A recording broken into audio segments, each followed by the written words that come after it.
Hi everyone, welcome to my channel, Afro Mama. If this is your first time here, my name is Paige. I'm a natural haired mommy, natural haired first time mommy to a 13-month-old little girl. If you're coming back, thank you and welcome.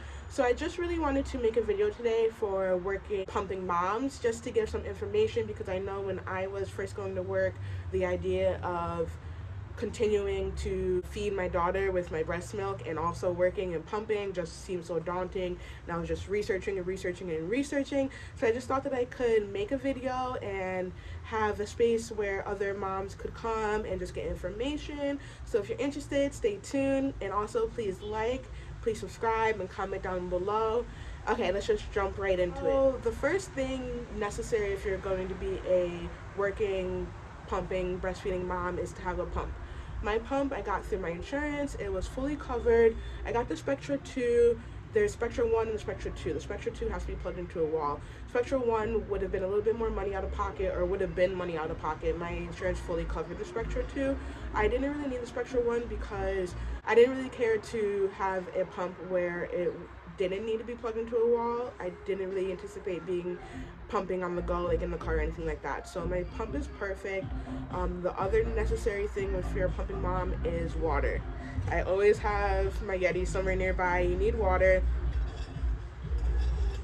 because you being hydrated and your water intake is like directly tied into your milk flow and your milk production. So a pump and water, and those are like really the vital things. So when my daughter was first born, I introduced the pump immediately because I was supplementing her. She had to gain a little bit of weight, but during my maternity leave, I didn't really pump that much. I was able to build a tiny freezer stash, like really small, maybe 20 bags, 5 ounces each, maybe. So thinking about going back to work and knowing I didn't have a huge freezer stash was a stressor for me. But at some point the light switched and I realized that I was going to be pumping at work. So that milk that I pumped at work, if anything, would be the milk that she would drink the following day.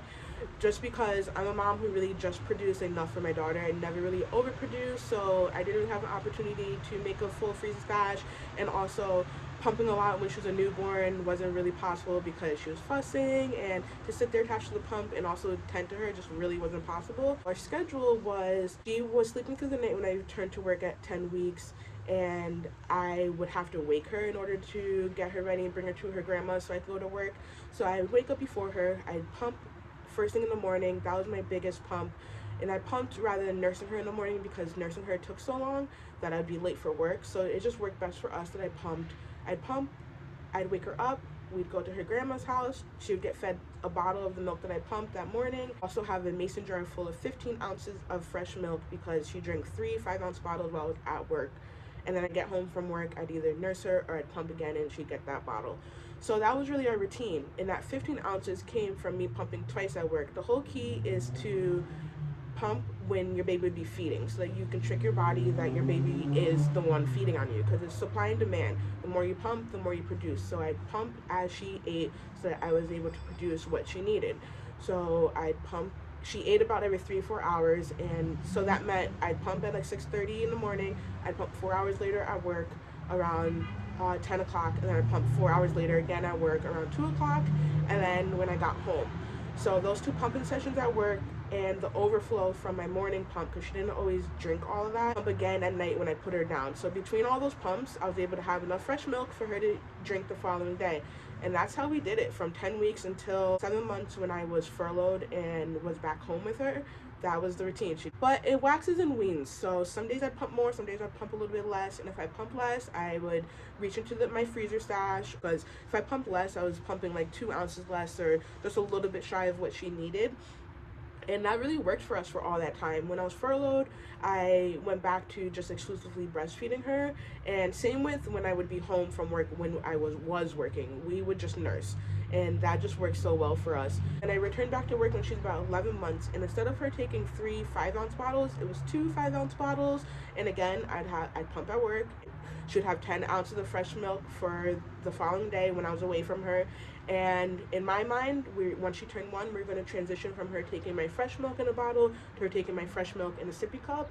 But little girl surprised me, and she weaned herself off of my milk during the day. She increased her solids intake and just was no longer requiring my milk during the day.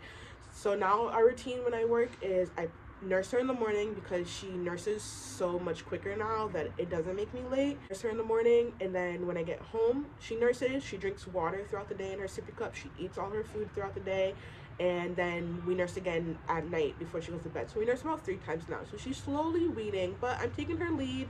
If she weans, I go with the flow. If she still needs it, we do that. It's almost as if she nurses more now because it's tinier moments, and she nurses for comfort. So if she's frustrated, if she's anxious, if she's scared, if she's sad, she nurses. It's quick though.